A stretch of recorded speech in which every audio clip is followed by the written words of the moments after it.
Welcome to this tutorial on audio cables.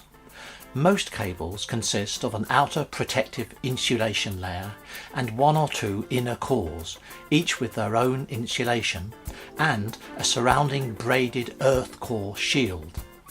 Between them, these cores carry the live, return and earth signals. The cores can be of different thicknesses or weights and made from metals with a variety of electrical properties.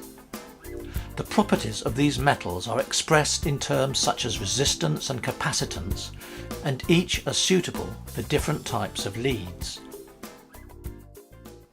For example, despite using the same type of connectors, each lead in these pairs requires a different type of cable. Analog phono-to-phono and SPDIF coaxial leads, each employing a different type of cable with a single inner core and surrounding earth shield. Mic and AES3 leads, again each employing a different type of cable with live and return inner cores and a surrounding earth shield. And guitar and head amp to cab cables, again each employing a different type of cable with a single inner core and surrounding earth shield. Each core in a cable must be electrically isolated to ensure they do not touch. If there is more than one core, each will be separated by its own individually identified insulation covering. Many cables braid the earth core shield around the inner live and return cores. This helps it to protect the cores against external interference and drain it away to ground. A collection of cables gathered together, perhaps with a cable tie or in the form of a multi-core, is known as a wiring loom. Looms are often created to link a single multi-channel piece of equipment or a rack of equipment to another device or a patch bay. An example would be to connect a stage box to a patch bay. Maximum cable length is usually limited to between a few meters and a few tens of meters for analog electrical, digital electrical and optical signals, although this is not usually a problem for the home or project studio. If audio is to be sent greater distances, other formats such as MADI or audio over IP can be used. When referring to cables, it is usual to refer to their weight. A thin cable is referred to as light gauge and a thick cable as heavy.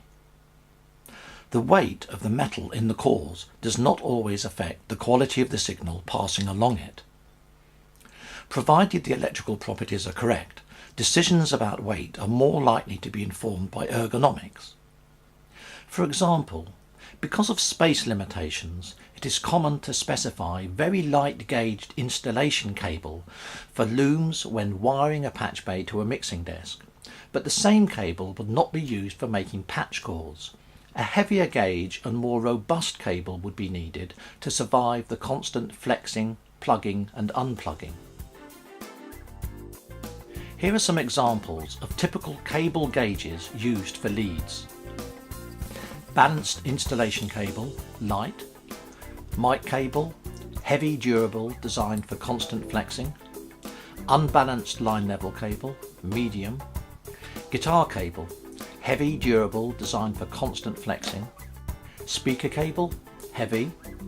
Multi-core, contains multiple light gauge balanced installation cables. B&C word clock, heavy.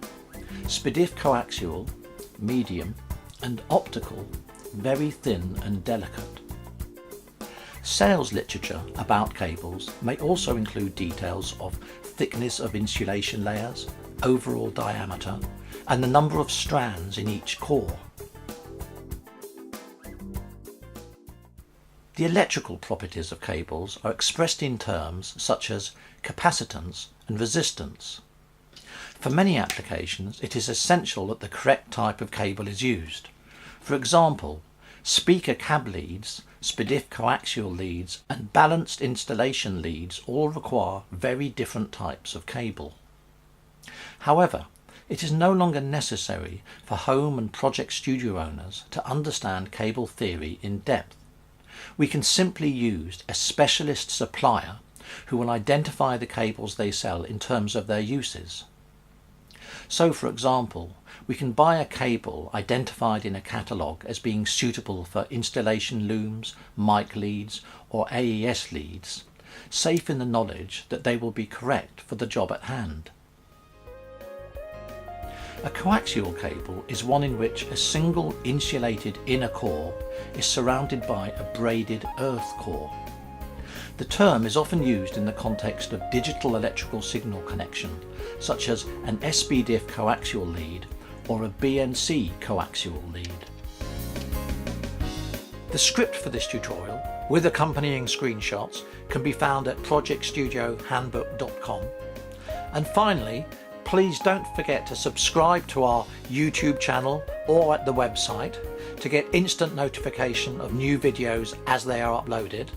And please do click on the ads of interest to you. We're a free resource and they help to pay our costs. Thanks very much for watching.